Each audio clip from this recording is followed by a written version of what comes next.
Hi, everyone. Robert Grant here. Very excited to welcome you to our orientation meeting for our Egypt 2021 Alpha Chi Omega trip and adventure, which is coming up just in a few days. I'm kind of in my last stages of packing. I'm about to leave to fly to first to the East Coast and then on to the Middle East. So I got some meetings there for attending a blockchain conference. And then I'm going to go straight to Egypt, and I'll be there a few days before you guys doing some work in the Great Pyramid, and very excited about that because all the people that are going to be coming on the trip will be the first to see what we discover. And as you guys probably know already, we've already discovered quite a lot. And one of the reasons we want to go on this trip is to document what we've already found, but also we know we're going to be finding new things as well. And we've gotten a lot of new clues, and so that's the reason for this meeting today, to kind of give you a full orientation on what the latest is so that we don't have to spend too much time on it while we're on a trip in Egypt. And I'd like to introduce all the other members of our cast and crew who will be coming with us, and I'm going to go ahead and introduce them. And so Robin, go ahead and bring everyone else in. Hi, Andrea. Hi, Tiago. Hi, Adam. Hi, Eden, Gabriel, and Alan Green. Fantastic. What a great crew we have. And I'm going to go ahead and just ask you guys to quickly introduce yourselves. And Alan, we'll start with you. Hey, everybody. It's got to be the most exciting trip in the world. My fourth time to Egypt, and boy, we have a lot of very exciting stuff planned for you. Robert and I are going early to do some stuff in the pyramid. I'm not entirely sure what, but we're going early. I know that.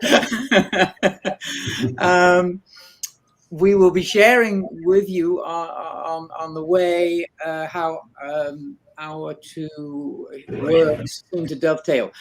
You probably know me from other areas of Shakespeare, and if you're new to that, you might be wondering what's that got to do with Egypt. Well, just check out some of my stuff on tobeornottobe.org, because Shakespeare is intimately connected and telling us all about the Great Pyramid.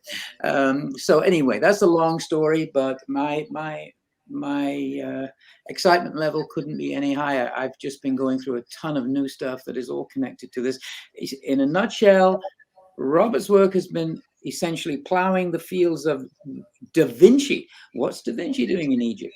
Who knows he was there? How do you know he was there? Robert's got a lot of stuff that tells us, yeah, he was there.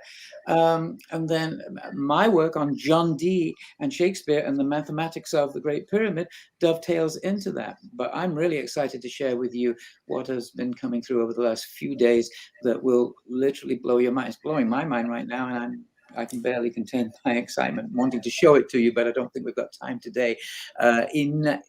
Essentially, it connects Da Vinci through the timeline to John Dee, to Shakespeare, and out to us today. And it's a mind blower. There are connections that the world has yet to learn about. So we're very excited to pass that along. Outstanding. Thank you. Thank you. And next we'll go to Robin. You're on mute, Robin. Thank you. In our meetings, we have to put like $20 in the jar or whatever. To say you're on mute. It's $20. It's $50 on a special call like this. That's sorry. Right. Yeah, it's rough, but I'm just gonna work it off. Hi everyone, I'm Robin Davis, and I'm super excited to be here with you all already. We've been kind of warming it up in the group and in the Telegram, and those who have coming on. I work with Robert Edward Grant and this illustrious crew here. I joined Robert in helping him create a container for his personal brand before Crown Sterling. All his work that he was doing manifested into real world technology. That's a game changer, as you know, if you've been following this program. So then I stepped in along with Alan and some others to help with that mission as well. And so it's all intertwined. It's all one, by the way. And so I handle the branding, the media ecosystem, working with the team, relationships. And then I am also an intuitive channel who tends to receive things in a way that I understand things as technology. My teachings I call the tech of tuning in. And for Egypt, I'm going to be exploring some of the things that I've been sort of receiving and understanding and researching around black holes, dark matter, dark mother, non-locality, the morphogenic field. And I think together we're going to play with the field that we're creating, and that will be part of our experiment and our science, and how magic plays into all of that. So I'm super excited to explore that and talk about that and explore Egypt again. We did it before everything shut down last year, and now going back in with what we all know and what we've all experienced, and to continue the story. I'm super excited. I love the community, and so many of the community are joining us either on the ground or virtually. And I think that the field that we create is going to be like a big experimental, magical playground that I'm looking forward to playing with all of you. So thank you. Awesome. Awesome. So let's go now to Adam Roa. What's up, Egypt fam? My name is Adam Roa. I am blessed to be on this trip. And I am a coach and a full-time creative. And so everything from music to poetry to filmmaking. And I will just tell you what I think the energetics are that are most interesting to me, honestly, is that I was on a trip to Egypt. My first time was 4 years ago on a trip with Nassim Haramein Resonance Academy, along with Robert. And at that time, Robert wasn't doing really a lot of the stuff that he's now most known for. I don't even think he was doing geometry at the time. And I was nowhere in the stratosphere of what I'm currently doing. And after that trip to Egypt, both Robert and I saw our lives completely change and take some radical different directions after the cellular upgrades that we received in those pyramids, to the point where there was like at least a dozen, if not 24 UFO ships above the pyramids on the night that we were in there that everyone saw and couldn't believe. And the way that I describe this and the lens that I'm going to hold for all of you on this trip is we live in an algorithmic universe, right? We live in a universe in which there is a series of zeros and ones, essentially running everything, the binary code that leads into all of these crazy equations that Robert can understand and I can't. And the interesting thing about that is, just like this computer screen that you're watching us on, or your mobile, whatever you're on, the binary code is there, and that's true. And also the imagery is true. The emotions that you're experiencing, how you're interfacing right now, where you're seeing the visuals and you're hearing the sounds, is also true. And they both coexist and one and the same. And so I feel like Robert and I get along because we both understand that there is this algorithmic code that we feel, and we are, but we go about the explanation and exploration of it in different ways, where Robert goes into that world of the binary and the algorithms and the math of it, and really has a brilliant mind for that I deeply admire. And then I have gone into the world of imagery and emotion and poetry and the visual aspect of that. And so I'm really excited to bring my perspective on this trip, and want to say thank you to all of you who are saying yes to this virtually and physically going to be with us there. I look forward to meeting all of you. And thank you, Robert, and the entire team for the amount of work that has gone into making this possible. I appreciate it very much. Thank you, Adam. And I could not agree with you more. You know, I think we've got quite an eclectic group of people, and all chosen, hand-selected for really, really good reasons. You know, Robin is absolutely someone that we refer to as our chief psychic officer. It's pretty funny. we all are intuitives for sure, but I would say she's really got maybe 1.5 feet in the other realm, which is very interesting. And those of you that get a chance to know Robin will know that to be absolutely the case. So we all lean on and depend on each other. And we all have different talents and skills, and everyone brings different things to the table. So super excited to have you on this trip with us, Adam. You're one of the most articulate people I've ever met in my whole life, and you have a way of communicating things that, and so does Alan, by the way, that really has a huge and deep resonance with an audience. So thanks for being here.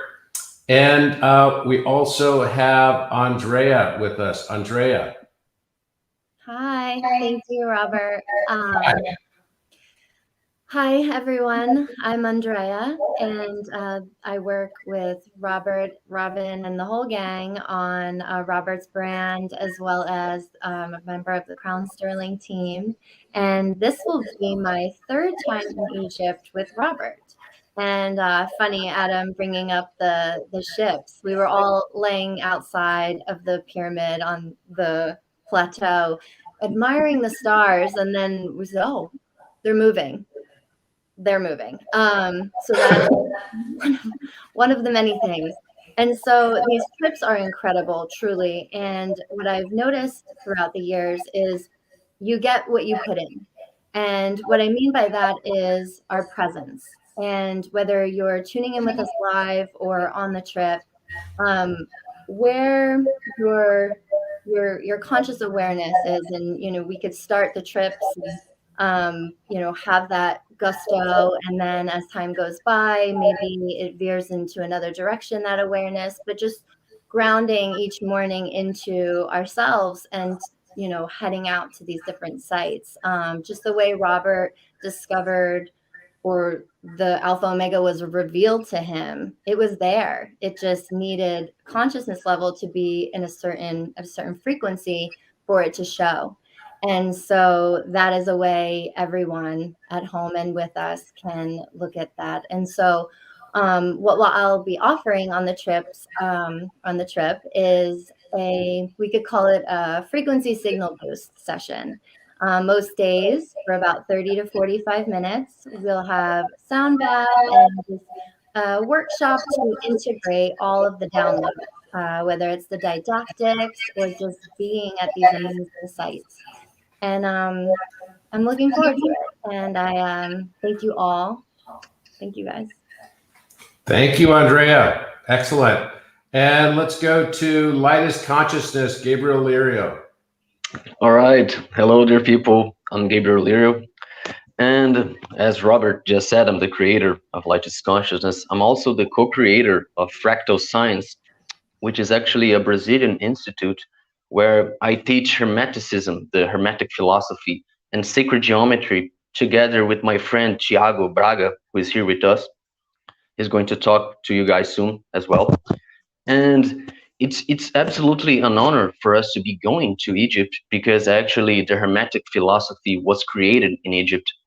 And there's a lot to learn about sacred geometry in there as well. And as you're going to learn with Robert, there are many constants, mathematical constants embedded in the pyramids. And they're actually demonstrating to us how reality is made by mathematical and geometrical codes in all scales of the universe, from the atoms to the galaxies and beyond. All of the laws of physics are actually manifest by these geometrical laws. And the Egyptians, the ancient Egyptians, they knew this, and they actually encoded these sacred laws in their architectures. So we're going there, we're going to see all of these associations of geometry and mathematics to these universal laws. And me and Tiago, we're going to make a presentation on Hermetic philosophy and sacred geometry as well. And we're going to make relationships between the pyramids and all of these universal laws. So to us, this is going to be really transformative. To me, it's really going to change my life. It's really a dream come true. And I believe that anyone who is interested in Hermetic philosophy and sacred geometry is going to learn so much with this trip. myself, I'm going to learn a lot as well together with all of you guys. And I'm really thankful to be here with you guys. It's really a life-changing opportunity. And if you guys really love Hermeticism and sacred geometry, this is really a life-changing opportunity. And I hope you guys are going to get the best of it. And that's it, people. I'm going to see you there. And I hope that it's going to be absolutely amazing. I know it's going to be.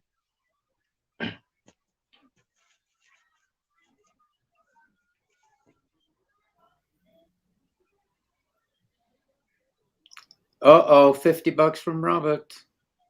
It's mute. Oh dear. That's a big Uh-oh, I never muted it. I don't know why it muted me. I think that was I Robin. muted you. Robin muted. There you go. We got 50 Robin bucks has to from pay Robin. $20 extra. Okay, so my Thiago, we're up. Thank you. Hey guys, hey everyone. My name is Thiago Braga. I'm Brazilian as well, creator of Geometria Sagradas page on Instagram and Facebook, which means sacred geometry in Portuguese language. And I'm also co-creator with Gabriel of Fractal Science Institute, as he just said. And I'm so stoked to be a part of this amazing team and to be able to share this experience with all of you. I'm very excited to meet you guys and to feel this powerful energy that we are co-creating on that magic place on earth. I've never been to Egypt before, so it's really a dream that is coming true to me as well. It's a remarkable moment in my life, and I'll do my best to help making this experience an incredible journey, and I know it will be. And just to let you know, if there is Brazilian people join with us on the virtual pass, me and Gabriel are going to be posting some translated content to them to help improving their understanding. So if you guys see a different language being posted on the channels, don't worry, because we're just talking about the people in Brazil.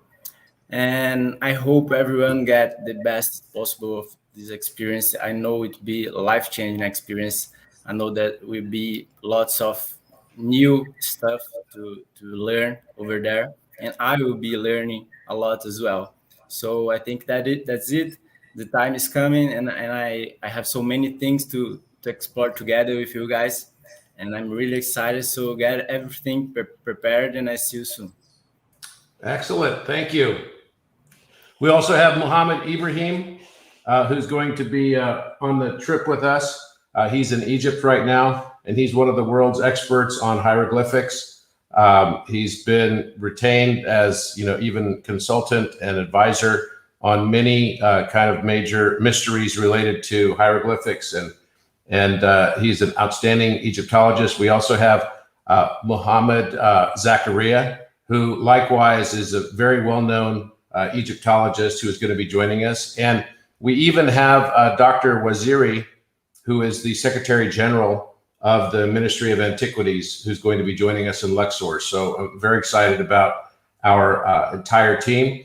But I also would like to introduce to you Eden Visa, who's been the person who's put all of this together. And she's also going to just kind of give us a rundown of the little things we need to remember to pack and stuff like that. So, and I just had my COVID test, so there's no vaccinations required, at least from the United States, to get in to Egypt. But I did have to get a COVID test, and everyone that's flying will likely have to get at least a COVID test. But I'll let Eden kind of give us a rundown. All right. Hi, guys. I'm Eden. I'm Robert's assistant. And like he said, I helped kind of coordinate all of this. This is will be my first time in Egypt. So I'm very, very excited. Still haven't fully wrapped my mind around it. Don't really know what to expect. So as far as, things that you need to be aware of, make sure you bring and all that, it will be warm. So make sure you dress appropriately for warm weather. But since we are going to be, crawling around through tunnels and all that. So make sure that you're, appropriately dressed for that. Comfortable shoes, obviously, that kind of stuff. Outlet converter, that's number one. Don't forget that.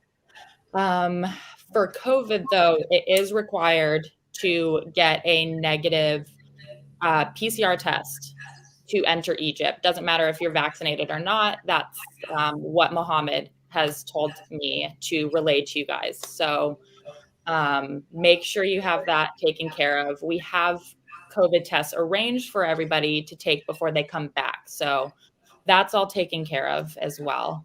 Other than that, I mean, this is going to be insane. So very, very exciting. So maybe Eden, you can tell us, we have gotten permission to do something like, is it 14 entirely private visits? Yes. On this trip, so that they closed the whole place down, and it's just for us. Yeah, so it'll be only our group. Mohammed said he's never been able to get so many private visits approved in the first place, nor has he done so many in one tour before. So I believe, if I recall correctly, I believe he said there's 14 of them. So that's, beyond on its own. Yeah, that's incredible. So also, I wanted to make sure everyone understood as well that there's a reason that we are not sort of publishing the day-by-day locations where everyone needs to be. And that's because of security reasons. Obviously, we have the largest group in Egypt that they've had since since COVID has hit. And I think we were the last largest group in Egypt when, before COVID hit. We literally came back, I think it was one day before they closed the borders. So I remember being in Egypt and thinking, wow, are we going to be able to make it back? Because we're watching the news every day and we could see that it was going to be really, really tight. And, but, we had good confidence and we were pretty optimistic. And so we made it back. Everybody made it back just fine, but we came back to an entirely different world. That's for sure. The world went straight into super lockdown. Whereas when we left, it was just kind of starting to move that direction. In the course of 2 weeks, everything shifted. And I would not be surprised to see that there's going to be even significant shifts during the time that we come back to as well. And, this was a very, very interesting trip for us with a lot of discoveries.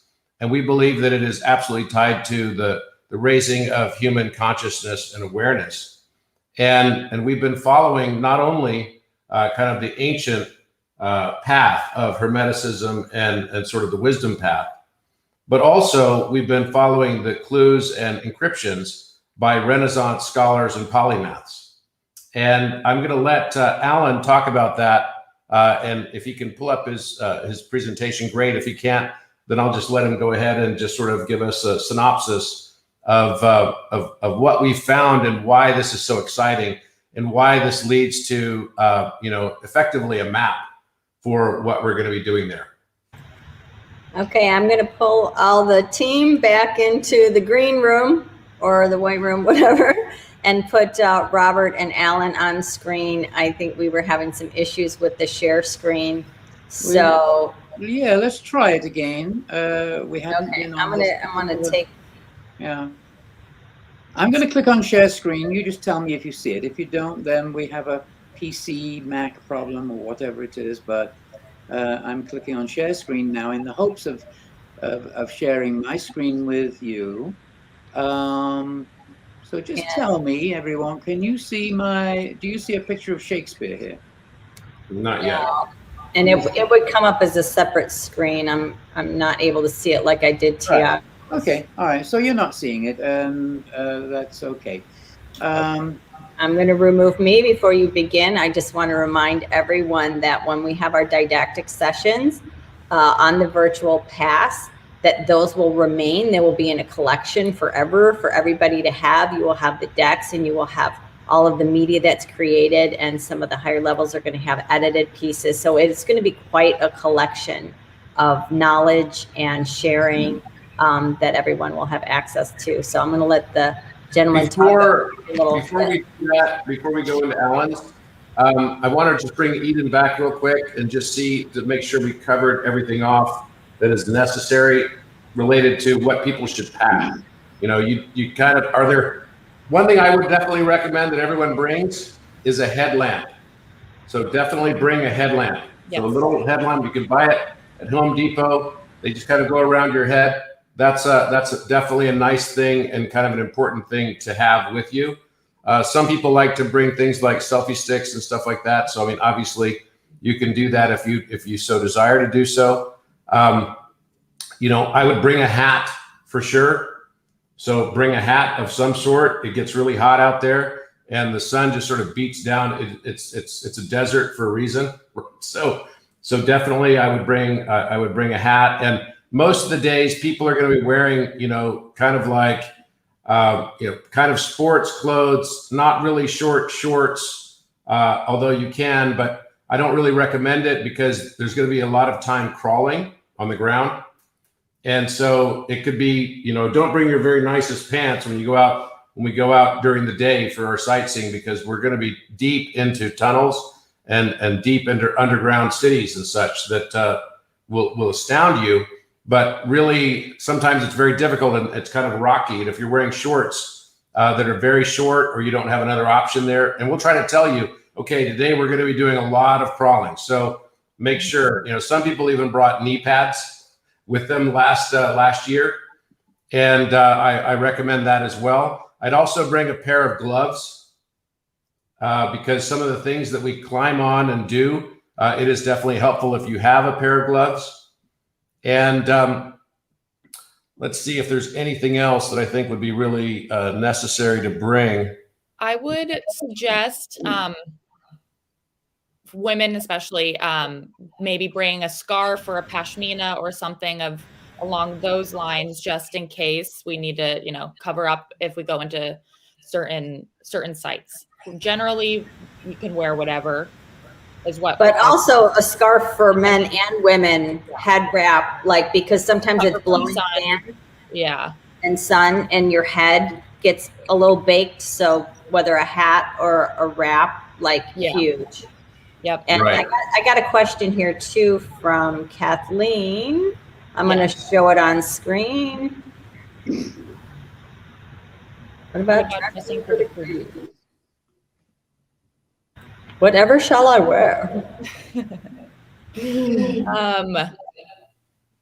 That is a good question. I mean, the cruise is just going to be our group, so there's no we have the whole boat to ourselves. So I would say, you know, probably not the clothes that you go and explore in for dressing on the cruise, but it doesn't need to be, you know, anything formal.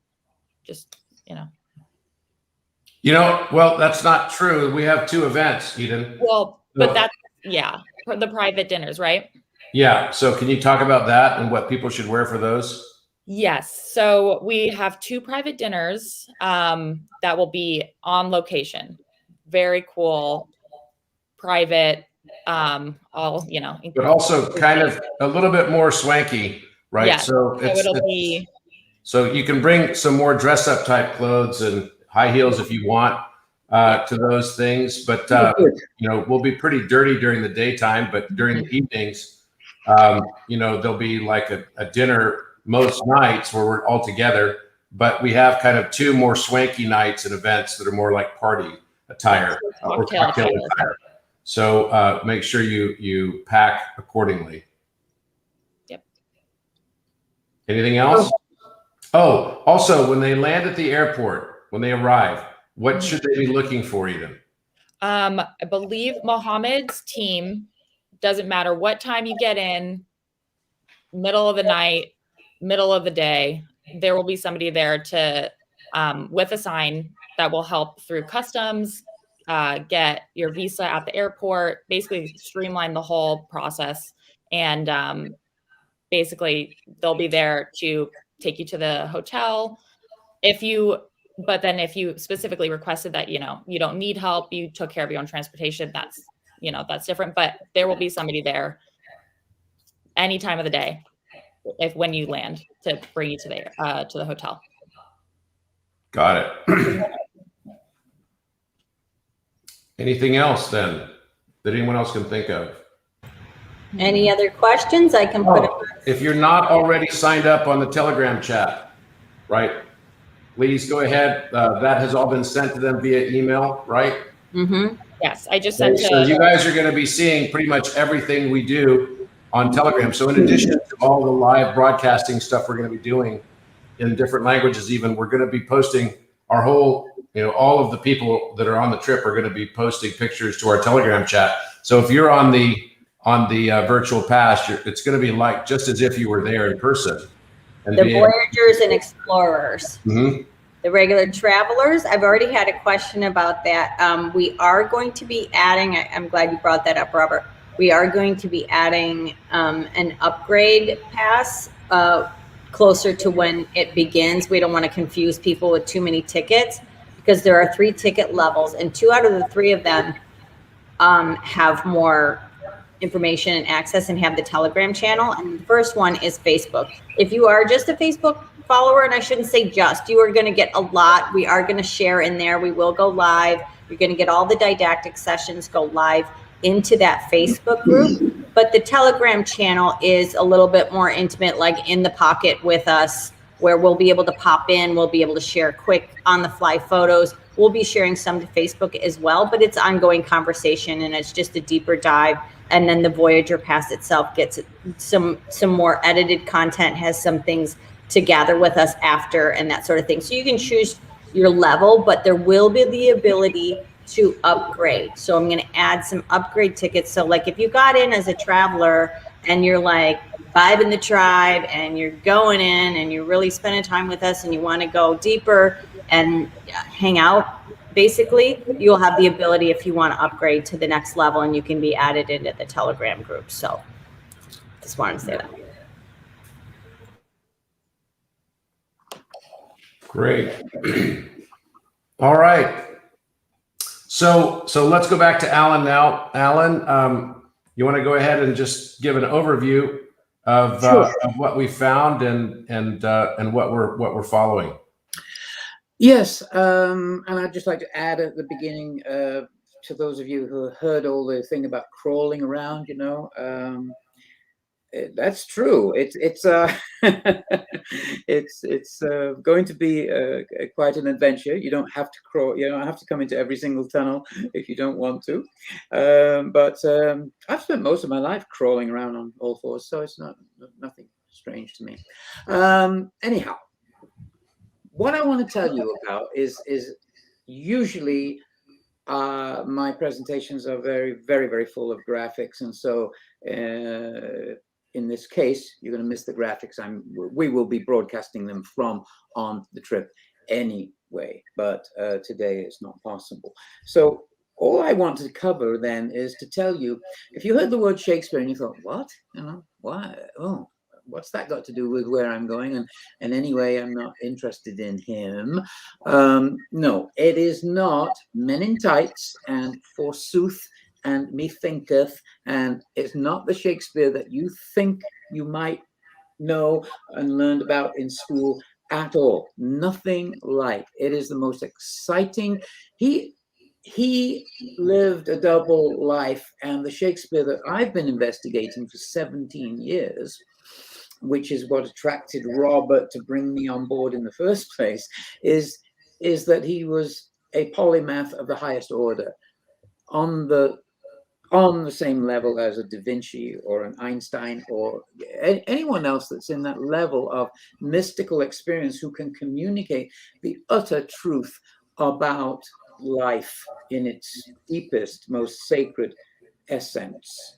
So there's the plays, and there's the poems and the sonnets, and they're all full of wonderful drama, yes. But the part that I'm bringing to you through the courses that you'll be learning on this trip is all about sacred geometry, mathematics, basically something that you just do not expect at all, and hidden codes. It's like the real Da Vinci Code, I always say, because Da Vinci Code was a kind of a rollicking ride, but let's face it, it was a made-up coded situation. In this case, I've been tracking these codes for 17 years, and they are slam dunk. They are not to be argued. They are absolutely real, and they are revealing something quite extraordinary. In fact, I've secretly radar scanned one or two places in England where the codes led me, and found, and I got scientific proof of the fact that the codes were genuine and that he has hidden things there. So it's a bit of a treasure hunt. The one thing that I want to bring to you fresh, though, today, to those who already know my work and its connection to Robert's work, is the play The Tempest. And The Tempest, whether you know it or not, I'm just going to go into a brief overview of the story. It's a magician cast away on an island, creating magic spells to bring together, weave together a story.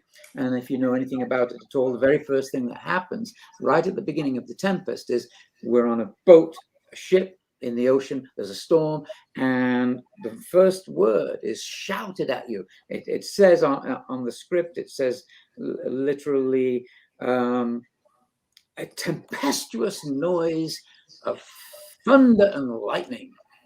Very, very frightening. Ooh, mamma mia. It's something really, you go, oh, what's happening? And this word is shouted out, boatswain. That's the opening word. Well, what is boatswain? A boatswain is really pronounced bosun, and it's a petty officer. It's the deck boss. He supervises members of the ship's deck department. And he's being called because they're sinking. They're in the middle of a tempest, a storm, and they're fearing for their life. And it's brutal, and in fact, the ship goes down. So the play starts with that.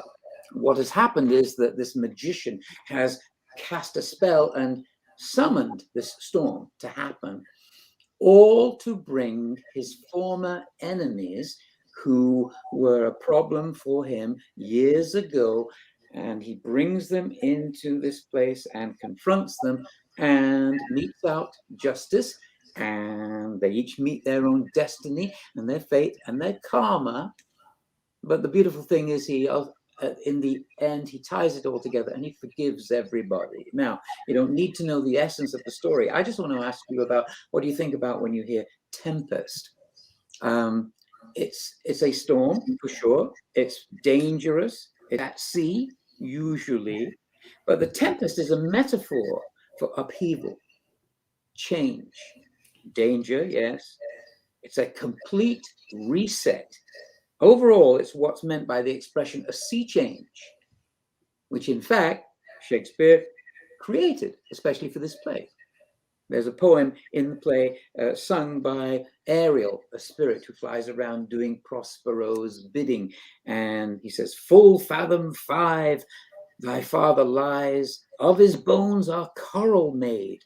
Those are pearls that were his eyes.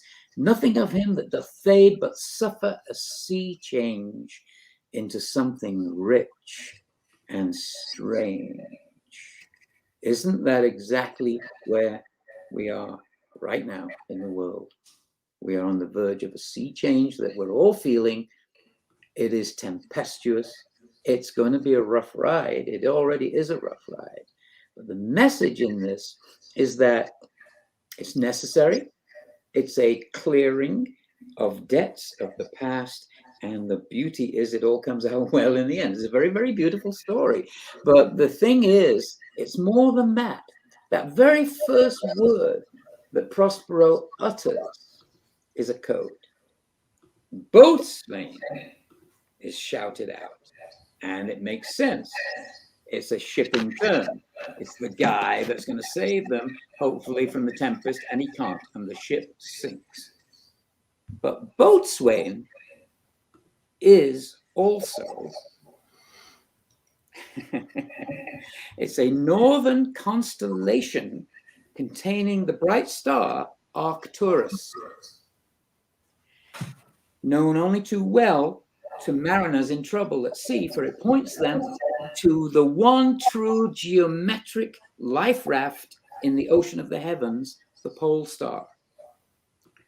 It is pronounced boatswain. It's the same word as boatswain. So Shakespeare, as clever as he is, says, "Oh, boatswain, let's come on board." But what he's really saying is boatswain. Bootus is the plowman, the herdsman who drives his oxen and his sacred bulls around Polaris.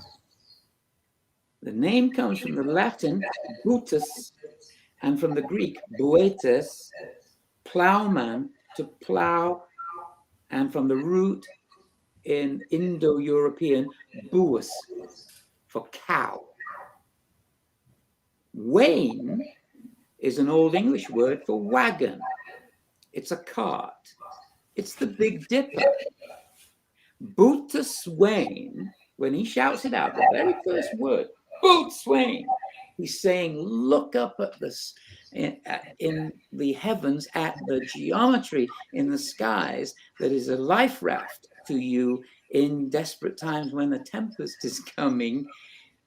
You will see the herdsman driving his cows, his bulls, his oxen around the pole star. Now, we tend to think of it as bears, but the myth of what's in the skies and the constellations has changed over the eons of telling this mythical story. So it's become Ursa Major and Ursa Minor. But originally it was really not bears, it was cows, oxen. Now, they line up, they spin around the polar axis, they are pulling a plow behind them, tilling the heavenly fields in order that the rotations of the heavens should never cease. In a word, time. Now, I want you to think about the actual word, tempest. What does it sound like? Tempest, tempest. The word in Latin, tempus, means time. The word in Latin, est, is a verb that means it is. It's time. I can't think of a more appropriate way of introducing this trip than to say it's time. It's time for this sea change. And we are at the vanguard. We're at the Shakespeare point of that. We're blessed to be there because Shakespeare is through codes, through the plays, through the drama. Yes, there won't be, like I say, we're not going to be putting on plays. It's not that. I'm going to be showing you mathematical geometric codes that are embedded in, say, the sonnets. The sonnets cover, if you haven't seen my presentation of it, is literally you just connect all the dots on the cover and there's an entire circle of right triangles, each one depicting a mathematical constant, pi and phi and e and Euler Mascheroni and roots 2, 3, 5, and 6. They're all there on the cover. But more astounding than that, there are two angles illustrated by these points by simply connecting the punctuation on the cover of the sonnets, and it points you to the geometric coordinates of the Great Pyramid. Like, what? I mean, to an accuracy of 3 decimal places. And so this work goes on and on and on. You've got a huge message there just in the first word, and he's telling you, pay attention, because I'm going to be giving you Freemasonic codes that point to Hermeticism and to the truth about geometry that's in the stars and can help you understand life. Think for a moment of the 3 words that I've said about this herdsman: bull, cow, and ox. Taurus is the bull, the male aspect. Hap or happy, worshipped in Memphis. In Greek, it's the Apis. The Apis bulls were buried in great ceremony at Saqqara. We went there last time and saw them in the Serapeum in these. Well, but is it that? I mean, those stones are weighing what, Robert? 80 tons, 100 tons? 80 to 100 tons. You know, and they are perfect geometrically. So they serve a dual purpose. There's the myth of this idea that this sacred bull, and at the same time, there's something amazing going on that we cannot do today. Apis is connected with royalty and victory, and the male aspect. On this trip, we'll be revisiting the Apis chevrons on the Great Pyramid, where I was on a mission last time to find unidentified language, possibly Amazigh, that spells the word De Vere, Holy of Holies. And I found it, and we were all excited about that. We'll be going back there again. Meanwhile, at the same time, there's Butes. Bus is the cow, and the cow is the female aspect. Hathor, Heliopolis, Dandara, Thebes. The Greeks identified Hathor as with Aphrodite. Hathor is associated with nurturing, motherhood, the earth. And in a few days, we'll be filming inside the King's Chamber, where Susie Grant, Robert's wife, last time discovered that enormous cow image on the north wall inside the King's Chamber of the Great Pyramid. What's that doing there? I was up getting this image of the Apis chevrons. She was so cow and Apis, both of them, the male, the female. Ox is a different kind of in between, isn't it? Ox is a castrated bull, tamed, absolutely invaluable in agriculture. The strength of a bull coupled with the nurturing, life-giving quality of the cow. Tutmosis III had his dismantled ships pulled by oxen to the city of Carchemish on the Euphrates.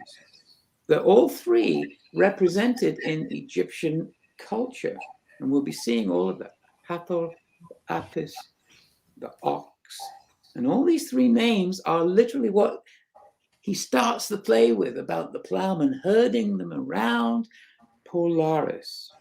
It's a very, very interesting connection. So what's the story, and why am I telling you this in a nutshell now without the images? I will just say that the story revolves around something happening to Prospero, where he is saying he was denied his true royal status.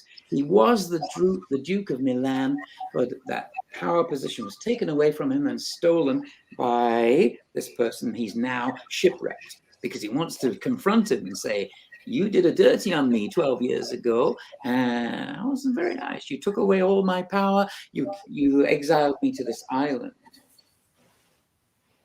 But that person that is intimated in the play is based on the real life situation of a person who was the Duke of Milan at the time, and his name was Ludovico Sforza. And Sforza was the man who commissioned the Last Supper. He was the patron of Da Vinci. So, you know, in the last trip, we were there dealing with, Robert and I together had discovered this idea of implanting. Well, Robert had the intuition that I think the Great Pyramid is in the Vitruvian Man. And he usually will give me an idea like that at 4 in the morning or something. And I'll go, yeah, I'll check it out. Let's see if you're right. And we do the geometry together and we go, oh my God, yeah, it's there. Oh, it's there. And then it grows from that and grows from that. And funnily enough, I'm working in Renaissance, right? Renaissance playwriting, Shakespeare and John Dee, who encoded it. Robert's working in the modern world of this mathematics that he's discovering, and yet they're the same thing. And they are, and so again, the reason I'm bringing up just this one play is that it has so much in it to do with, they were aware, and you'll learn this as whether you tune in through your virtual pass and see me give a full presentation, or if you're there in person and we can talk about it in person and discuss it, there will be this sudden aha moment of, oh my God, it's time. There is a sea change happening, a sea change in our consciousness. And he's telling us about it. Why is he telling us about a man who was the patron of Da Vinci? What's that got to do with a play that Shakespeare is writing 100 years later? It's all connected. Well, it turns out he's predicting something. And I will then connect it to John Dee's great work, the Monas Hieroglyphica and stuff that I haven't even shown you yet, Robert, that is just blowing my mind. I can hardly wait to show you. That is all connected in Nassim's work to the vector equilibrium. The vector equilibrium. What does Dee know about that? Yes, he knows about it. He's written about it in the Monas Hieroglyphica, and I can prove it to you. So anyway, it all dovetails together. So you'll be learning. Oh, so the guy that wrote all these plays is in tune through sacred geometry with the absolute meaning of all the mathematics that's going in, that he's having to hide. He had to hide it then because you'd be burned at the stake 400 years ago for revealing this stuff. Fortunately today, they don't burn you at the stake, they just don't give you a PhD. They will just say, get out of our sandlot, we're not playing with you anymore. and we have to get used to the fact of saying, well, tough, we're not playing with you. You're going to be wanting to play in our sandlot. And that's the truth of it, because a sea change is coming and it's going to be tempestuous. Learn all about it. Don't forget, you heard it first here, folks. Love you all, whether we're sharing on the virtual or sharing in person. I cannot wait. It's going to be very, very dramatic. Great fun as well. So hang in, be fabulous. See you there. Thank you, Alan. Alan, that's excellent.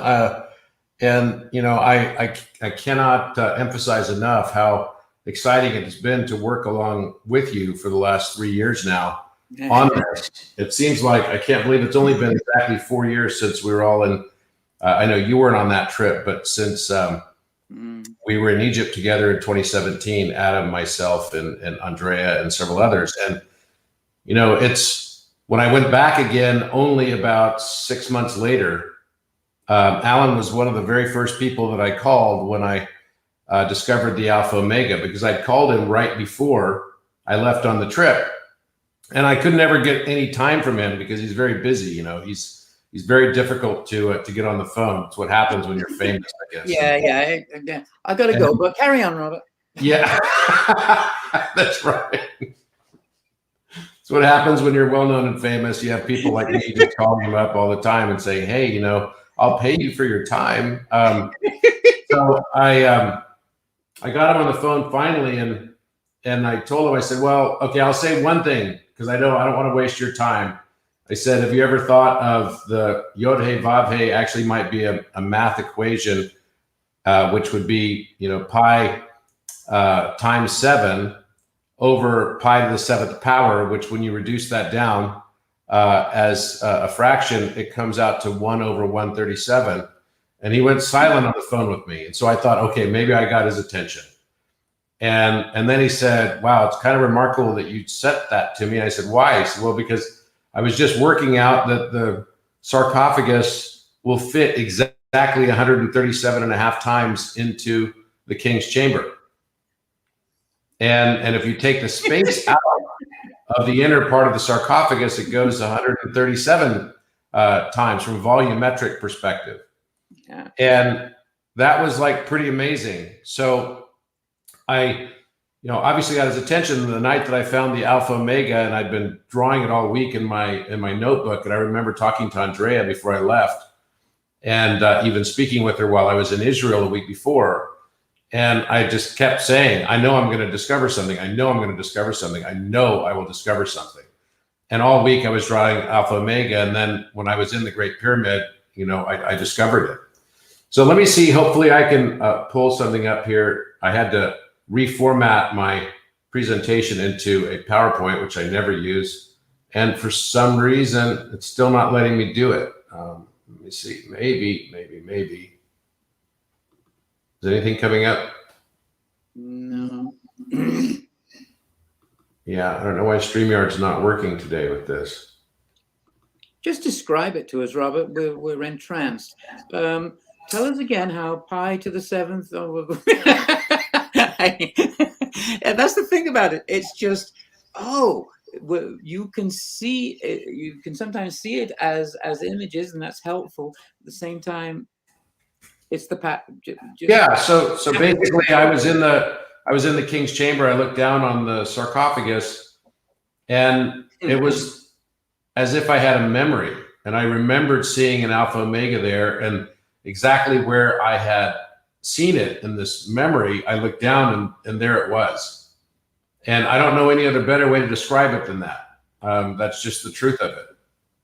And it was pretty astounding because if you haven't seen it, you can find it all over my website, robertedwardgrant.com.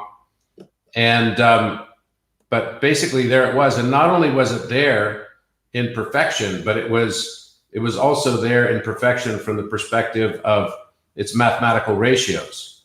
You know, the mathematics of it are pretty astounding, and I took an opportunity to write them down just yesterday, in fact. So basically, here's what I came up with. You know, that number one, the markings are precisely 5.605 inches across, which is exactly the square root of pi times 10. The room's perimeter is also precisely pi times 10 in meters.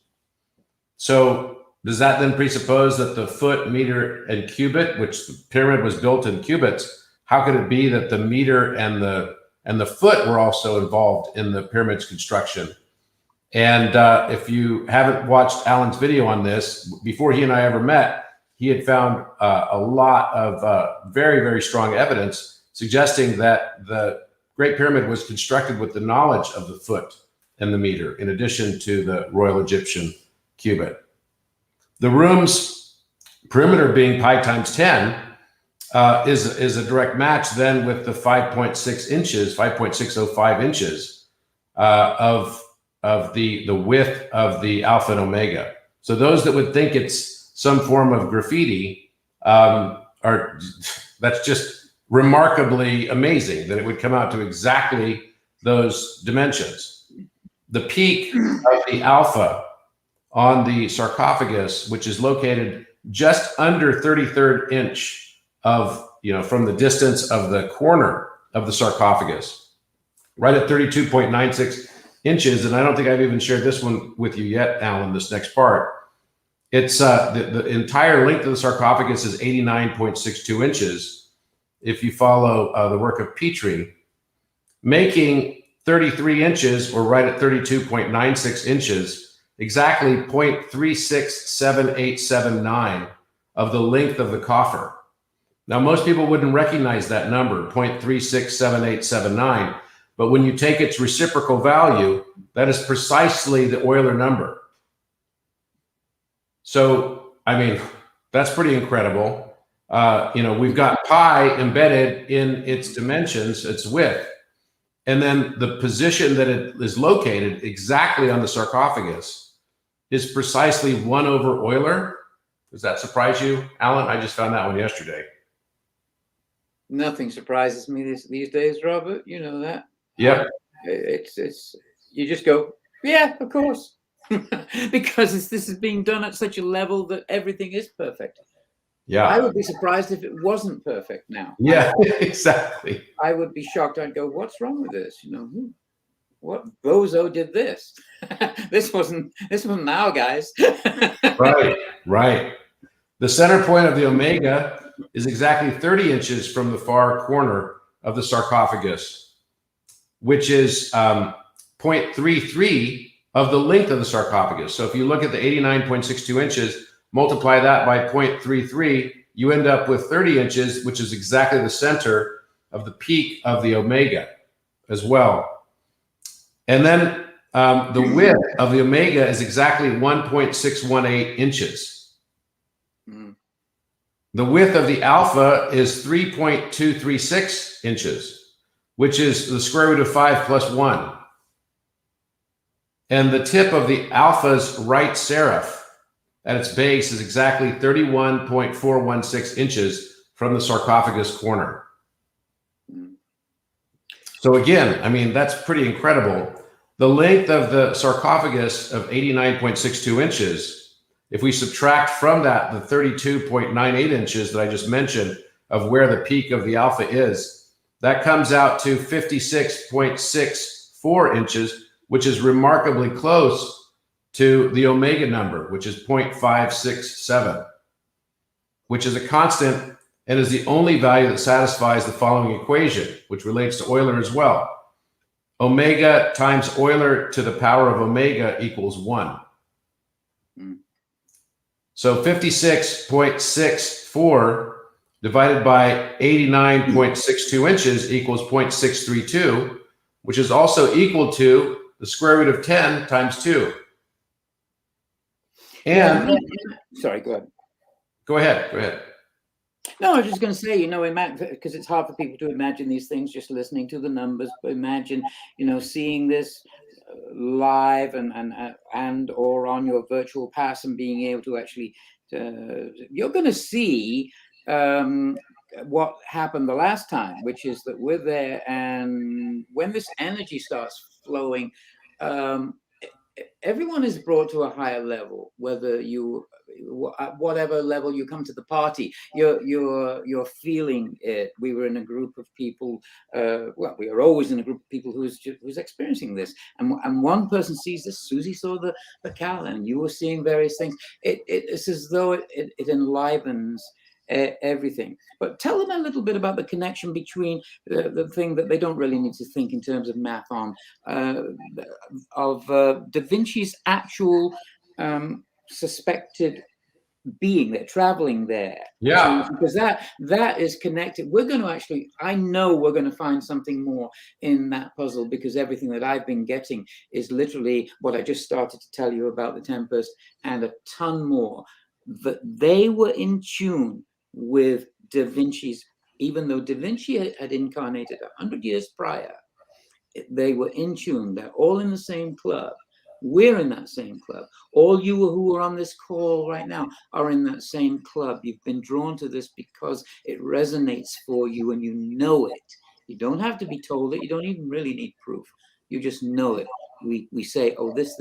So tell them a little bit about that. Yeah, absolutely. And I just found additional references about this that I was going to show today, but we'll save it for another meeting. But I'll say this, that you're right, that if you look at the early part of Da Vinci's life, he went through this horrific scandal when he was in his early 20s. And then, not long thereafter, right, when he turned about 30 years old, which would have been right around 1483, he disappeared from the historical record. So Walter Isaacson wrote a very nice biography on Leonardo da Vinci that I spent a lot of time reading, and it talks about how he studied the Vitruvian Man and the squaring of the circle for almost 10 years. And yet he couldn't draw it correctly, because we know now that he was drawing it absolutely correctly. He was just trying to teach us something by way of a compression and an encryption all at once. And he encrypted the Euler number as the value of the area of his square when you consider the circle having a radius of 1. And it's perfect. It's absolutely perfect, to 17 decimal digits of accuracy. It's astounding that no one had even seen it also, because here it is right in plain sight. The area of the circle in Vitruvian Man is pi, and the area of the square is the Euler number. And Euler makes squares and pi makes circles. How beautiful is that? So one of the things that you have to then consider is what happened to Da Vinci's life between 1483 and 1486. He was simply gone. Now, if you look at the records that were left behind, there is a story in his own hand, not written in backwards mirrored text. Instead, which is the way he wrote everything else. And we know when he doesn't write it backwards that it's a tell. It's an encryption. So what we found in this letter that he had written as a draft but had never sent to the Devatdar of the Sultan of Cairo, Babylon, is he chronicles the story, and in his own hand, he says the following: at last we reached Babylon, but this is not that Babylon which stood on the further shore of the river Chober in present-day Iraq, but that which is called the Egyptian Babylon. It is close by Cairo, and the twain are but one and not two towns. Now, that's fascinating, because actually, if you look today in present-day Cairo, there is a fortress that is known as the Babylon Fortress. The fortress looks remarkably like a Tuscan fortress. It's literally taken the exact form of a Tuscany fortress. And why is this? Well, because the man who was credited with building it built a lot of the architecture in Egypt today that is still standing after hundreds and hundreds of years. and his name was Sultan Kate Bey. He was known as a philosopher king. Sultan Kate Bey was a Mamluk, and Mamluk means bodyguard, a class of bodyguard sultans who were at times friendly with the Ottomans and at times not so friendly with the Ottomans, but were also very, very connected to the Knights Templar. In fact, when one of the cousins was embroiled of the sultans in the Ottoman Empire in a succession battle, Sultan Kate Bey gave him refuge in Cairo and kept him at the fortress in Babylon.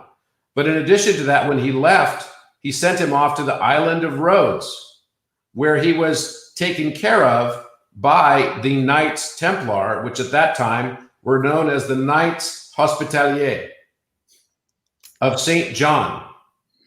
And there's Now, something there that I just have to mention. You just said the island of Rhodes, and of course, then that is connected ultimately to Rhode Island, and where there's a ton of stuff. So I only just throw that out as a teaser. We'll be going into that, folks. We will be going into the Oak Island mystery, because I've managed to solve part of the Oak Island mystery just in the last couple of weeks. Not a huge part. I don't claim that I'm an expert on it by any means, but it is connected with Shakespeare.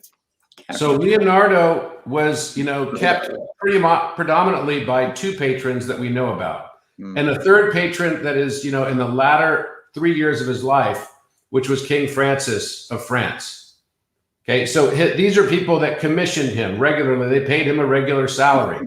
And, Leonardo was not a wealthy man by any stretch of the imagination. So he depended on these different patrons, the first of which was the Medici family.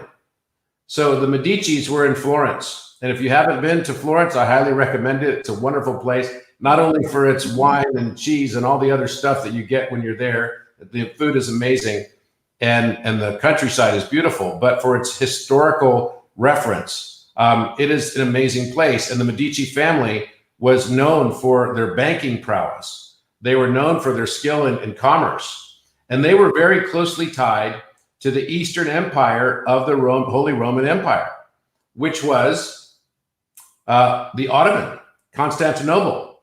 Well, Constantinople fell, and two things happened during this time. Constantinople falling, and secondly, that thousands of Hermetic texts were released for unknown reasons by the Vatican into the general population in 1451 and 1452, the year that Leonardo da Vinci was born, in fact. These documents were then taken and became the basis of Rosicrucianism and what we would now refer to as Freemasonry, as well as several other secret societies that came out of that. The Knights Templar had been gone through very, very big difficulties in the 14th century, the early 14th century, and had been all but been disbanded and killed by King Philip on Friday the 13th, and I think it was 1304. But still, these groups maintained themselves, and the reason why Philip wanted them out was because they became too powerful, and they also had a lot of control over the banking industry. So effectively, what happened was the Medici family was closely aligned with the Eastern Empire of the Ottomans, and the Sforza family was closely aligned with the Mamluks through the trade routes in Venice. And so you can even find paintings where Sultan Kate Bey traveled to Venice on one of his trips, and you can see his standard and banner flying in the background of the paintings of Venice of that time. Why was he coming to Europe? Well, he was fostering trade with Milan and the Duke of Milan in particular, the Sforzas. So because there was a long time rivalry between the Medicis and the Sforzas, Da Vinci going to work with the Sforzas was definitely a problem, right, for him to be in the Florence area. So he left. He left for these 3 years. And then the only artwork that we know about that came out of this period was the Vitruvian Man. The very first piece that was found to be seen publicly was the Vitruvian Man in 1487, immediately following that period. So effectively, what we believe happened, and the story as it goes, is that Sforza helped Sultan Qaitbay, and there are many references now that I'm finding on this, helped Sultan Qaitbay to attract certain European polymathic scholars and architects.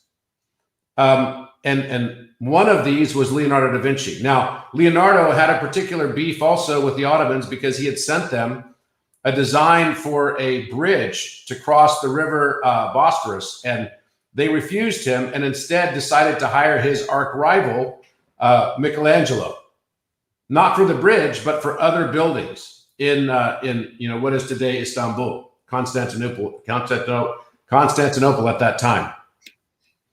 So basically what we now find is that Sultan Qaitbay, also an architect himself, hired these great polymathic scholars. And Leonardo was one of them. And he tells the story of how he went to Egypt and arrived in Babylon. Now, who would go, if you're Leonardo da Vinci, of course, you are very learned. You've studied Plato, you've studied Pythagoras, you've studied all of these people for many years of your life.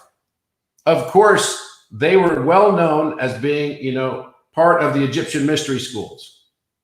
And those Egyptian mystery schools had lasted for thousands of years, in fact. And yet, in this letter, he's making no reference to the Great Pyramid, or did he?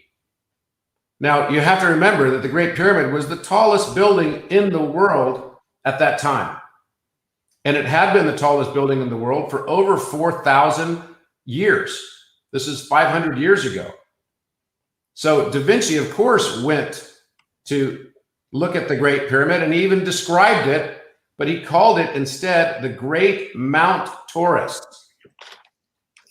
And he mentions it in his letter. These peaks are of such a height that they seem to touch the sky. And in all the world, there's no part of the earth higher than its summit. And the rays of the sun always fall upon it on its east side for 4 hours before daytime, and being of the whitest stone. So basically saying that it's equal on the east and the west side for the amount of sunlight that it gets, meaning that it's pointed due north. And being of the whitest stone, the Taurus Mountains consist in great part of limestone. It shines resplendently and fulfills the function of these. And it's called Tura limestone, by the way. Tura limestone, exactly. Now, most people thought that this is the Taurus Mountains that basically cross through Turkey and cross through Armenia. But actually, we have very, very good reason to believe, because it was immediately in the same text as his talking about arriving in Egypt. And the hieroglyphics for the Great Pyramid in Egypt is Bull Mountain.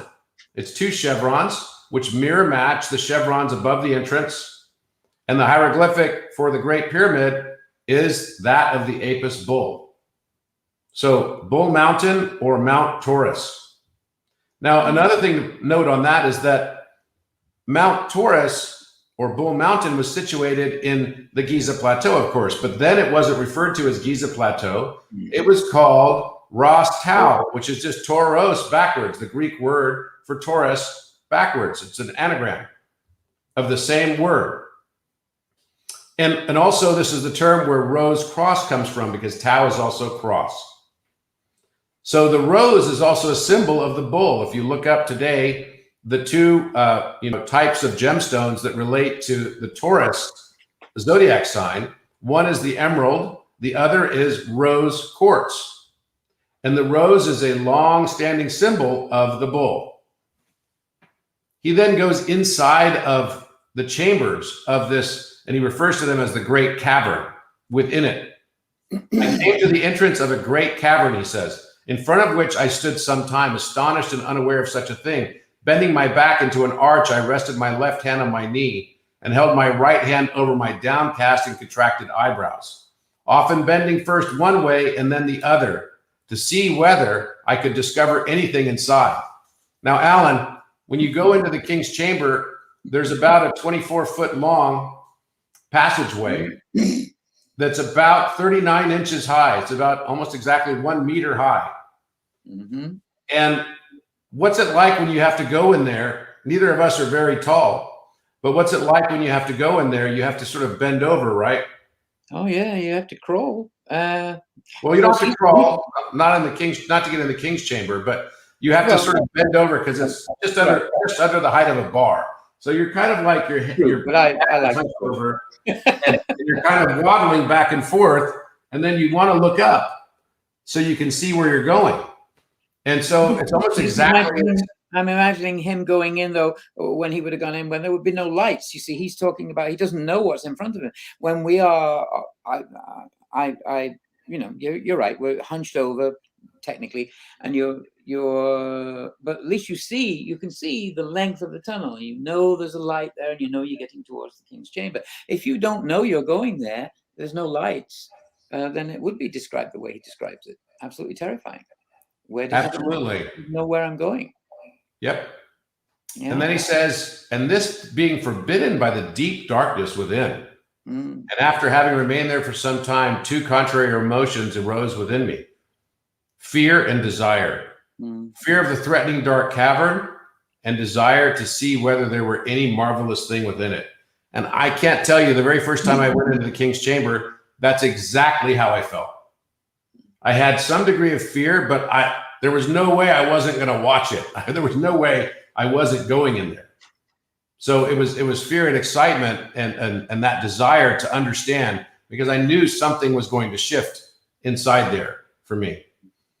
And so what we've also found is that all of the paintings by Leonardo da Vinci, all of his masterpiece artworks from 1487 onward, appear to be linked as a mosaic, telling the story of the Great Pyramid. So we've already found a number of these paintings already point to this. First of all, the Vitruvian Man, we already know, embeds the angle from the center navel to the upper corner of the square is exactly the same slope angle as the Great Pyramid. It's precise. Secondly, we also know that the arras edge is embedded within the cloak and garment of the Salvator Mundi. The exact angle of the arras edge is 41.843 degrees, which is exactly the slope of the corner of the Great Pyramid. So if you are ever allowed to climb the Great Pyramid, and as of today, they're not allowed, no one's allowed to do that. But if you are able to climb all the way to the top, the fastest and best way to do it is at the corners, because the slope is significantly less. It's 10 degrees less exactly than the slope that is at the center of each of the sides of the Great Pyramid. And then, just as Dan Brown pointed out in the Da Vinci Code, he points out that the shape in between Jesus and what was supposed to be Mary Magdalene, or some believe John, or maybe I should say supposed to be John, way around. Mary Magdalene, is supposed to be an equilateral triangle, except that the angle is not correct for an equilateral triangle. The angle that is between the two of them that makes a perfect triangular shape, but it's not equilateral, is the exact same slope angle of the Great Pyramid of 51.843 degrees between them. So here we have three works of art that very clearly, and prominent works of art: the Vitruvian Man, the Salvator Mundi, the most expensive piece of art in the world today, because it was recently sold, and of course the Last Supper. And who was it that commissioned Leonardo da Vinci to make the Last Supper but the Duke of Milan himself? Yep. So and we are. It's hitting me that you're hitting on something here that we've kind of talked and discussed around and around, but without ever putting a thumbtack in it and saying, you know, they're doing the same thing. The plays and the sonnets are the same. They are all conjoining into one whole, and it's like finding, oh, this piece of the puzzle, this piece, and the more you get, you realize, oh, it's all one mosaic. He's telling the same story throughout all these, and it is centered around the geometry of the Great Pyramid. And other aspects of math and geometry.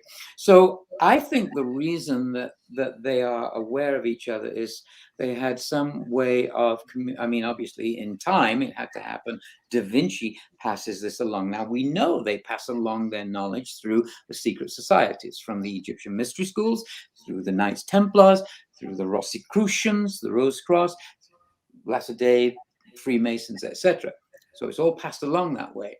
There must have been a direct communication, though, directly through this inner circle of the club of Da Vinci, Michelangelo, John Dee, Albert Dürer. Dürer. Then on forwards into the musicians, Bach, Mozart.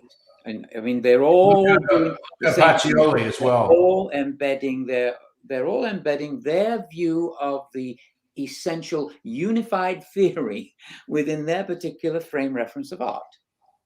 Isn't it beautiful? So they're all doing the same thing. And I agree entirely with you now. I get it more clearly than I did the last time we were there together, that these are a conjoined work. They are not arbitrary, separate pieces of work. They have their own areas of beauty, because that's what makes art work. But they wouldn't do it without it having a master plan that is a cohesive whole. And that's why they're referencing each other. Dee is definitely referencing that. I'll tell you one thing that I just found. Da Vinci dies in 1519. 19. 90 years later, exactly, Dee dies, and the sonnets are published in 1609. It's 90 years, almost to the day that it's May. What was the date Da Vinci died? May something? May 12th. May 12th. So May 2nd was when the sonnets were published. You know, almost 90 years to the day. Which, by the way, wouldn't that have been because it's Gregorian versus Julian calendar, right? Well, because during Da Vinci's time, Da Vinci was still on the Julian calendar. Yes. True. Yes. True. So It was actually the same day they were published then. what is right in the center of those 2 years? 1564, the year Dee published Monas Hieroglyphica. And in it, he's giving clues over and over and over and over and over and over again that are exactly Bucky Fuller's work. Buckminster Fuller of the vector equilibrium and the cuboctahedron. I'm so excited to show it to you, Robert, and to everybody. Which is so funny that you say this, because the cuboctahedron, and you can see it over my shoulder on this side, right behind me, right? I have it here. And I haven't shared this with you yet. I did write it to the math group, but I've been working, as you know, pretty nonstop on the Riemann hypothesis. Mm-hmm. And I've just found that the foundational basis of it, of course, we knew it had to be somehow relative to the vector equilibrium, because it's going to be based on a base 12 and mod 24 type of mathematics. But what I've just found, Alan, you guys are the very first to hear this in the world. I believe, and I'm going to knock on wood here, that I've just solved the polygonal prime number distribution of all prime numbers, and why all prime numbers exactly are and appear exactly where they do in the number series. And I think it's going to completely blow you away, Alan. It's so simplistically beautiful, but it was, it's easy once you see it, and then it's like, oh, okay, that's obvious. But just like prime factorization, you could see it and then go, well, that was easy. Was it really that easy? The answer is no, it wasn't really that easy. But it's got to be beautiful and simple for it to be correct. Yes. And I could not be more excited about this. And it's directly pointing back to the cuboctahedron again. Yeah. So the mystery is, Bucky Fuller writes something about, he realizes 9 is 0.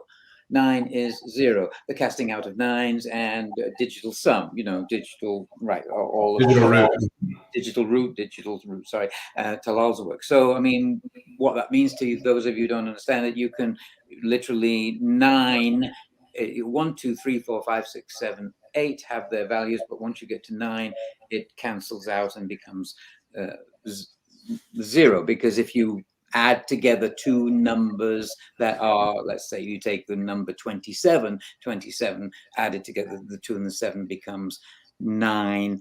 I'm not explaining it very well, but well, one way to put it would be like this, Alan, maybe I'll help you out. If you add any number to 9 in digital root, it will always act as if the result will be just as if the 9 held the place of 0. So 9 plus 4 equals 13. But then again, 1 plus 3 still equals 4. It's as if the 9 didn't exist. Right. And so Dee is writing about this in the Monas Hieroglyphica, not just writing about it. His whole treatise is to show us this, that he's recognized this, which interestingly Buckminster Fuller then catches on to 350 odd years later. But essentially, look at that. He literally writes to the Monas right in 45 years after Da Vinci's death and 45 years prior to his own death. And 4 and 5 is 9. And the 90 years between them is 9, which is 0. It's so perfectly balanced, but it goes way, way, way, way, way beyond that. I think, and this doesn't make sense to you unless you believe in the idea of recognizing the abolishment of time. It doesn't exist. And to these great masters who came here, they were in touch with whatever it was that allowed them to communicate across time. So to us, we think linearly and say, oh, well, that can't be because, you know, Da Vinci didn't know Dee was coming and Dee didn't know Buckminster Fuller was coming, etc., etc. At some other level, we all know from all the great scriptures, time is an illusion, doesn't exist, there's only now. These beings have transcended that through their deep awareness of spiritual matters, of meditation, but also through their deep work in sacred geometry. Because as you probably must have noticed, Robert, I'm a long-time meditator, 40 years, 42 years, or whatever. Once I got working on the Shakespeare work, my meditations dropped off and off and off because I was working 18 hours a day on it. I would do nothing but that work, you know, and I'd start to feel guilty about, oh, I'm not meditating as much as I used to. And yet I would feel blissful the same as if I had been meditating. Why was that? Because the work that I'm doing is pure and, dare I say, holy, because the purity of the math is so beautiful that you are filled with the joy of it, that the holiness of it comes through just as though you had been doing deep meditation. It's a remarkable thing. And so that's what excites me about this idea of this connection. Dee knew about Da Vinci's role, and he knew he was passing that forward. And then Shakespeare, who was Edward de Vere and Bacon, I will say it clearly, they are both writers. They decide to put it into the Tempest and play out that by literally saying the Duke of Milan has to come and make amends with John Dee as Prospero. There's much, much more to it, but it's such a beautiful thing. It's so astounding once you can think outside of that box. They asked me to come up with a quote for Robert on his new website, and I said, great minds think outside the box. Genius minds think outside the building the box is in. Robert Grant doesn't even notice the building. You know, and you have to get to that point. You have to be at that point of not even seeing the building. No, there are no barriers. That time barrier has gone. So that's why I'm so excited about Tempest. Tempest, it's time. There's no doubt. It's most definitely time. And, you know, we have been analyzing all of these paintings. And here's the beautiful thing about it. Just like my last few trips, I've known that we're going to go and discover something. I know we're going to discover something because it's meant to be. Mm-hmm. We don't really even have to look for it. It will find us because it's time. Oh, good. Because it's not. That's right. That's right. Because we're getting older now, Alan. So you know, crawling around in you know the Great Pyramid is not easier every year to year. So it's time for us to figure this out. And all of the Da Vinci paintings are absolutely an encryption. Yeah. And absolutely in the exact same spot where there's an eye of Ra above Jesus's head in the Last Supper is the faint outline of an eye of Ra on the back wall of the King's Chamber. The King's Chamber is a mirror match of the proportions. It's astounding. And as we look at that and also find that there's a cow and a bull, which represent The bull represents the alpha, and the cow represents the Hathor. So the apis bull is the alpha, and the Hathor is the omega. And there, you also have the exact position where Jesus is sitting. If you consider the portal underneath them in the Milan fresco, and you could even see an omega in the shape of the outline of Mary Magdalene's garment, sitting next to Peter and Judas. And I just realized you've called the trip the Alpha X Omega, and that you've got the Alpha Bull, the Omega cow. What's in the middle? The ox. The ox, right. Bull. The balance between the male and the female. That's what the ox is. All the power. Well, I volunteered you for the castration. Oh, thank you, because it's been on my extra mind. for I should get rid of that last attachment to worldly life. So thank you, Robert. when is the actual operation, or is it just done? You know what? We're going to leave that up to you, Alan, because that's how we are. Okay. Well, it's not a question of if; it's only a question of when. Tune in, folks. Right. Because I need you. I need you on the virtual pass to witness this, because I'm only doing it once. Yeah. That is very true. This is going to be an amazing trip, you guys. If you haven't already gotten your virtual pass, I highly, highly recommend you do so. I will be able to see it's going to be amazing. You'll be able to get to see Alan's castration live on, and we won't have to censor it because we're not going to be broadcasting it on Instagram. Yeah, well, I'm glad to be of service. There you go. That's right. So if you haven't joined our Telegram group yet, you can join our Telegram. If you've already got your virtual pass, and you'll probably already have an email in your inbox to that effect. But all the paintings by Da Vinci are pointing us, the ones that were after 1486 are all pointing us in the same direction and giving us clues. When we saw the cow and the bull and the eye in the exact same spot, and then there's about 8 other things as well in the king's chamber that were mirror matched and hidden into the Last Supper, you really start realizing that this is a map. And also that it's not just this painting, La Belle Fronière. If you take a picture of La Belle Fronière, the Wikipedia high-res, you will definitely see an Eye of Horus in the background behind her head. In addition to that, if you take that photo, who was supposed to have been an ironmaker's daughter, and place it next to, immediately adjacent to the picture or portrait of Anne Boleyn, where she's wearing a bee on her necklace, which was supposedly painted about a year or so before she had her head chopped off by Henry VIII.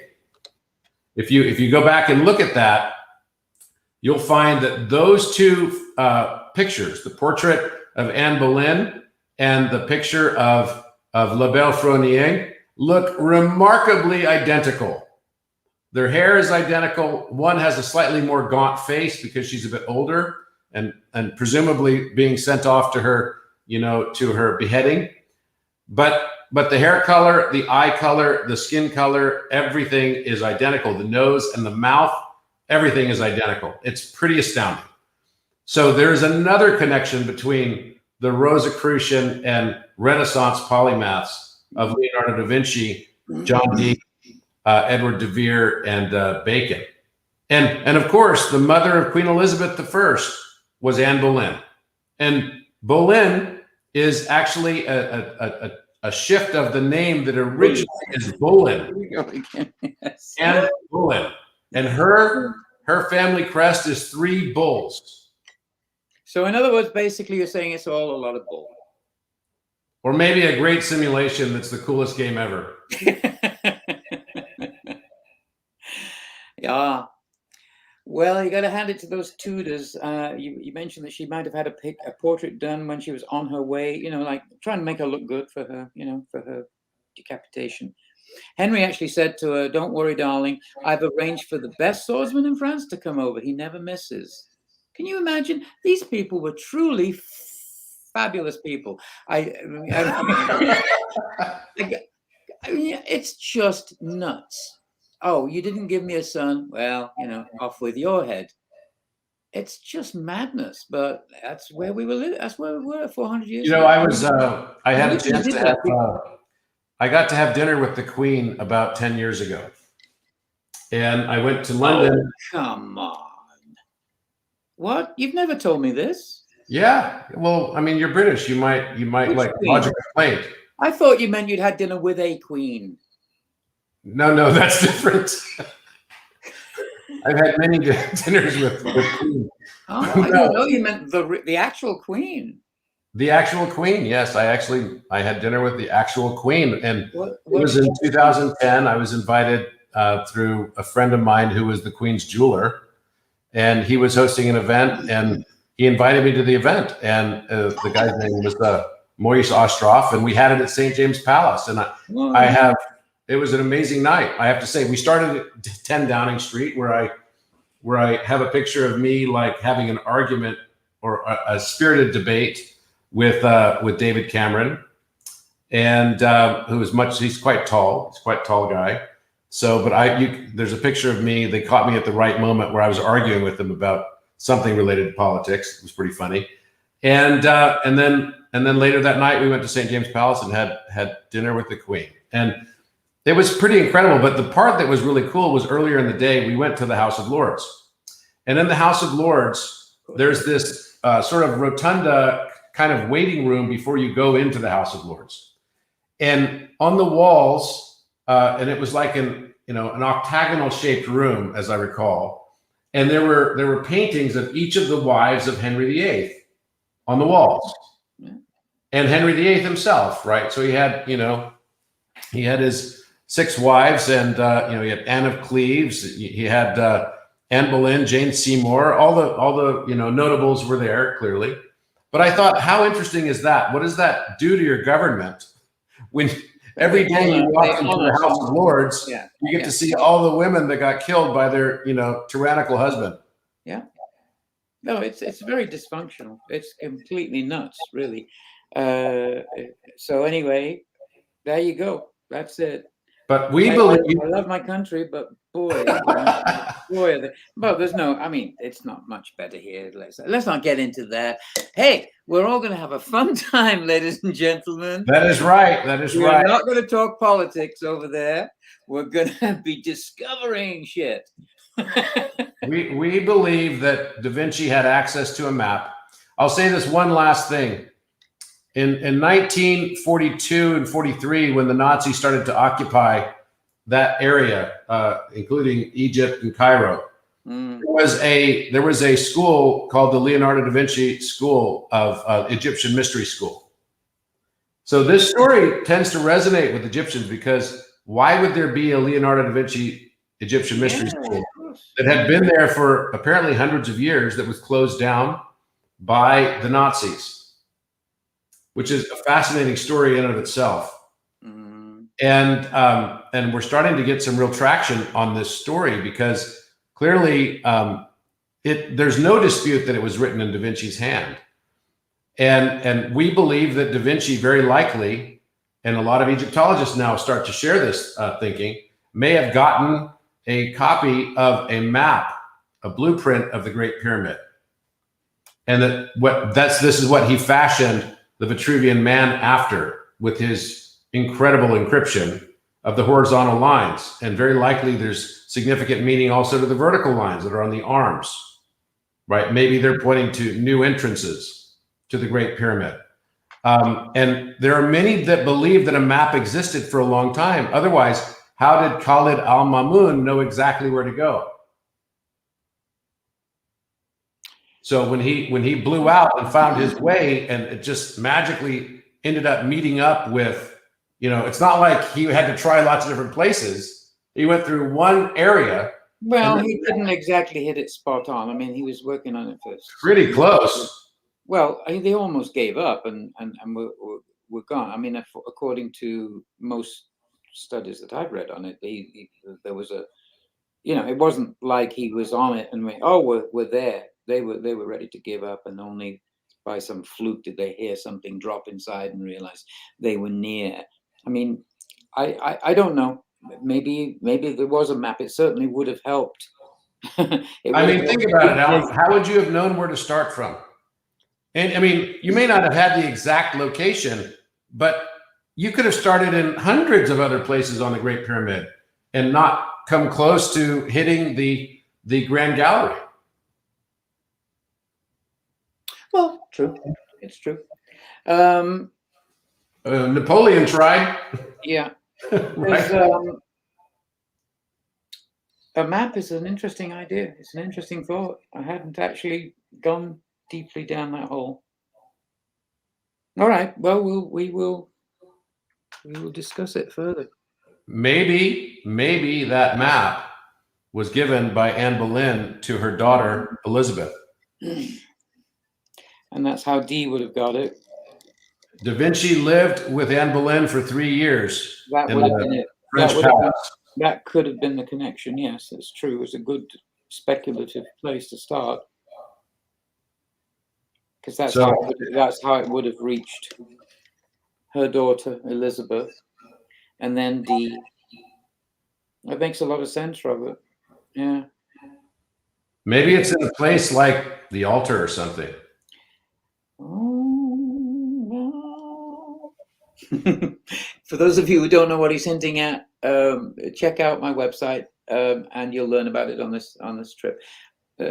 There's a place that Shakespeare says he left a lot of stuff, and I make no bones about it. It's the Holy of Holies altar stone in Stratford Holy Trinity Church, and that's the place that I scanned. I radar scanned it covertly about 10 years ago, and got scientific proof that there is something hidden inside it. All Catholic altar stones have to have a what's called a saint's cavity, a little reliquary where Catholic saints they put little slivers of bone, or it's just called saints' relics. Something that Rome says belongs to a saint. You put it in the stone, you cut out a tiny area, it's supposed to be about the size of a child's shoebox, and it's in there, then you put the stone back in. And now the altar stone is ready to be consecrated. And then they carve 5 crosses on the surface of it, representing the stigmata wounds of Christ. And then it can be fit place for experiencing Mass. So the Catholics celebrate Mass at that consecrated altar stone. But it's only once those things have happened that it has something in it that is relics of a saint inside. But it's supposed to be a very tiny area. I scanned the altar and found that the cavity in the altar in Shakespeare's church is 250 times the size it is supposed to be. And you can see there's things in there. So that's a huge thing, and we're going to open it eventually. Got a bit of convincing the church to do yet, but they will. It'll happen. And on this last point too, one thing that I want to just say is that I firmly believe there's lots of theories about the pyramid being like a energy device, and I believe that very likely it could have definitely created energy. I don't think that's the main purpose of the Great Pyramid. I believe the purpose of the Great Pyramid is one of ascension. And I believe that it is a mirror of us, right? And even the Sphinx, in a way, has that similar role, having the name image, right? That's what Sphinx means. And so every time I've gone to the pyramid, it's as if another layer of fogginess has been removed. And I can see more than I could before. And I just cannot wait to get back after this whole long period of COVID for the last year and a half, to get back to see what we see. Because it's not that the pyramid is changing, but our eyes are changing. It's us that's changing. As we vibrate at higher frequency and higher resonance, we will have a very different experience with the Great Pyramid, and therefore the inverse of the universe around us. Yeah. So join us. You don't want to miss this. It's going to be an incredible trip. We're going to be doing very frequent updates. We have more people on our staff and faculty. We have 85 people coming with us in total. That's about the largest that we could take as a group. It's hard enough. Trust me. 2 buses is all I could do. But we wanted to find a means to get people to have the experience with us and could benefit from it. And you can upgrade to the higher levels if you would like to, anytime. And also all of this is going to be recorded and archived. So anyone will be able to access it later on who already has a pass. And most importantly as well, if you do have a pass for a virtual pass this time, it also is the priority status for you to be able to go on a subsequent trip with us. And we're not just going to be going to Egypt, but to other locations. And you know, once you've gone to Egypt once, we're going to really be challenging people not to be going again unless they're part of our staff, because we want as many people as possible to come with us and who've never had a chance to go before. So the way that we can do that, in all fairness, is by creating kind of a program like this, where people that are already educated, so we don't have to keep educating them on it. They've been educated via, you know, my classes, also or Alan's classes, as well as the book that we have, Philomath, and our next book, Polymath, etc. But most importantly, the most important thing on this is that you were a participant in the virtual pass, and that will get you the highest status that you can get to be able to go on the next in-person trip that we take to Egypt or elsewhere that you'd be interested in going. Thanks very much, everyone. Any last words, Robin?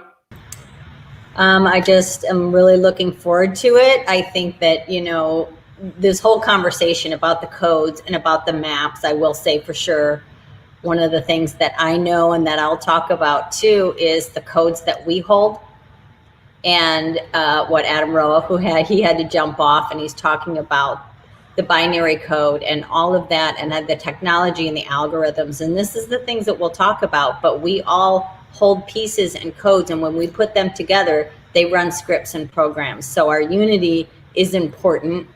We have encryption keys, decryption keys within us. And when we are ready and our programs are ready, like Robert said, each time he goes and sees another level, this is the eyes to see and the ears to hear. It comes in layers, and that we will see more and more, and we'll see more because of us unifying all of our pieces. It's like a family game where we all have pieces of the map and we put them together. And I couldn't be more excited about putting all of our pieces together, and what comes from the virtual travelers who are with us, who get clues. It's happening already right here. And they'll be giving us clues too. So those of you that are, you know, connected and have sort of like a very strong sixth sense ability, we will be depending on you as well to help us to search these clues. Yes, and find things. And believe me, this has happened more times than I can even care to count, where people have written me letters or emails that have absolutely led us down paths. I know that's true for Alan. He's already told me about it at least 30 times, I would say. So we are really depending on you as well to really be tuned in to what we're doing, and give us exactly what your impressions are and your intuitive feelings. Yes. Yeah. Really got to say, I'm so looking forward to meeting Tiago and Gabriel. I am so jazzed to be on this thing with you, and Adam as well. He's jumped off, but haven't met you yet, and it's gonna be a blast. So we'll see each other soon. All right, I'll see you all in Egypt, huh? Yeah. Have a safe trip.